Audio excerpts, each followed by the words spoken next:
आजच्या भागामध्ये आपल्याला बघायला मिळेल, नंदिनीला सत्य समजल्यानंतर ती तिच्या वडिलांसोबत निघून जाणार असते आणि म्हणून नंदिनी बॅग भरून खाली येते. तर जीवासुद्धा ऐक ना माझं एकदा म्हणून तिच्या मागोमाग येतो.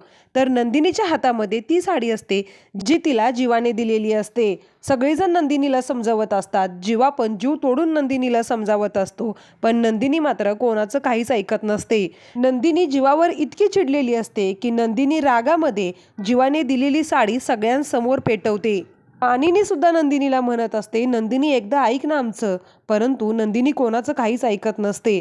नंदिनी जीवाला म्हणते, मी तुम्हाला आधीच सांगितलं होतं, मी माझा विश्वासघात नाही सहन करू शकत.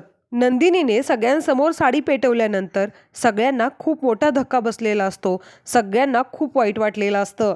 नंतर नंदिनी तिथून जात असते. जीवा तिला थांबवत असतो. मानिनी विक्रम सुद्धा तिला थांबवत असतात. काव्या सुद्धा तिला थांबवत असते, परंतु नंदिनी कोणाचं काहीच न ऐकता तिथून निघून जाते. इतक्या तिथं पार्थ येतो. त्याच्या हातामध्ये एक बादली असते आणि ती पाण्याने भरलेली असते.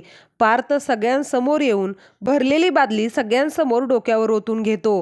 हे बघून सुद्धा सगळ्यांना खूप धक्का बसतो.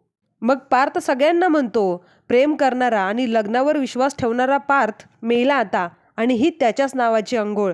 असं म्हणून पार्थ बादली तिथंच टाकून रागाने आतमध्ये निघून जातो.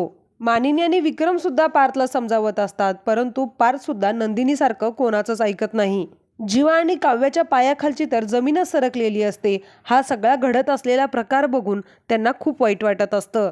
जीवा धक्क्याने खाली बसतो आणि त्या जळणाऱ्या साडीकडे बघत म्हणतो, तू आपलं नातं जाळेस चकाचक बाई, पण याच राखेतून मी आपलं नातं परत फुलवून दाखवेन. हा पसाऱ्यावाल्याचा शब्द आहे. काव्या पण म्हणते, मेलेलं नातं परत मिळवण्याची धमक आहे या काव्यामध्ये.